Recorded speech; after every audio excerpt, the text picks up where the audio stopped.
Okay, guys, we've got a couple news stories for you tonight. It seems like maybe a few might be a little controversial. Let's go ahead and talk about what Jeff brought up, which I'm so glad he mentioned it because I actually was not on my radar, but it's definitely worth mentioning. It is House Bill 4767 in South Carolina, which is looking to remove non-compete clauses for the medical profession.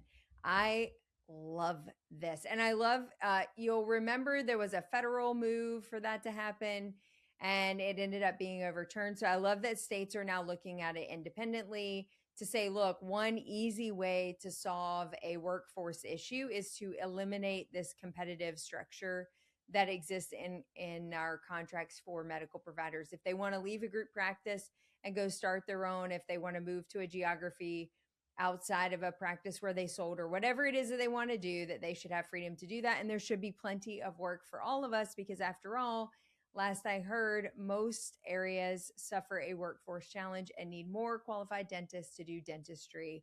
This probably would also apply to any other employee in a medical practice that's under contract. So in the dental space, it could be a hygienist, I guess, if they're signing contracts, but certainly in the medical space, you probably are looking at nurses, PAs, nurse practitioners, et cetera. So this is very interesting. Definitely going to watch it because I would love to see South Carolina be the first and take charge of this because typically, as we've seen with many other bills in the past, once a state successfully enacts it into law and puts a non-compete clause like this into effect, many other states will take up that banner to see if they can get it to pass in their own states. We saw that with medical loss ratio.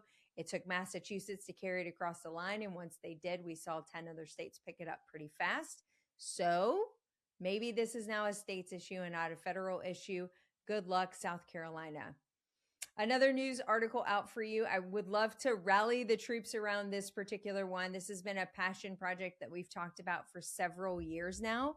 And that is about this loophole of non-covered services. And guys, we've talked about this a couple of times. I'm going to remind you all again for the third or fourth time that many states, in fact, I think it may be over 40 now, have enacted variations of laws that protect dentists when certain things are not covered by a insurance plan. So let's say a patient comes to you for veneers, which is usually a cosmetic procedure. If the federal law applies, you're obligated to take the write-off on that procedure, even though it would not be a covered service by the insurance provider. Most states have put into place a protection clause that says that you can, in fact, bill with state funded plans or non-self-funded plans, non-federal government plans.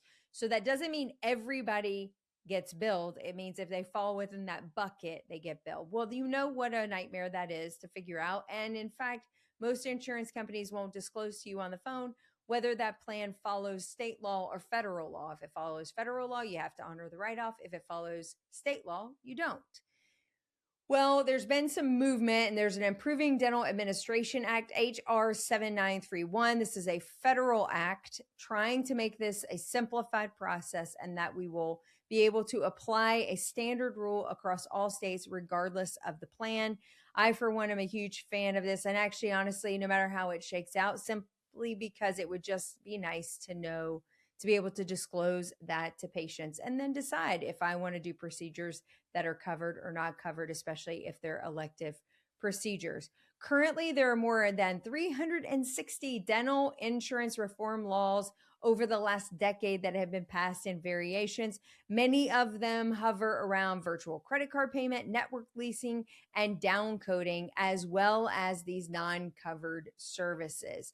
There is a huge grassroots effort to try to get this thing across the finish line. If you're a member of the ADA, if you go to ada.org, you'll find additional information there on how you can contact your congressman to get them to stand for the Improving Dental Administration Act, HR 7931. If you are not a member of the ADA, you can still do that. Just you'll need to go directly to your congressmen or women and communicate to them that you would love this to be standardized to make it easier for all of us to ultimately be able to provide good qualified information to our patients. This legislation would involve prompt payment, non-covered services, virtual credit cards, network leasing, assignment of benefit, and prior authorization continuity to self-funded in addition to fully insured plans. So there would be now a standard rule that would ultimately default to how the states have been trying to operate for years. So remember, Improving Dental Administration Act, HR 7931, grassroots effort, reach out to your congressmen or women. The last thing I'm going to close with is the controversial one, I think, simply because we here at Dentists in the Know are a big fan of functional dentistry, as evidenced by our desire to host our first functional symposium in November in Murrells Inlet to talk about all things systemic, airway, TMD, rehabilitation, and support of those patients. The AAO is doubling down on the fact that they may or may not believe certain aspects of what general dentists seem to be supporting pretty strongly. I got to be honest, I was a little disappointed to see the paper come out. And I've listened to a couple folks and a phenomenal podcast, which I'm really hoping we can get that individual on. I would love to dive deeper into his analysis. He's got the receipts and he's done the homework. You know, for many of us, it's the gut feel. It's what we see as GPs as we practice on patients for the duration of their life here on earth. We see the good, bad, and the ugly of how it all comes out in the wash and how these patients get healthy and sick throughout their lifetime.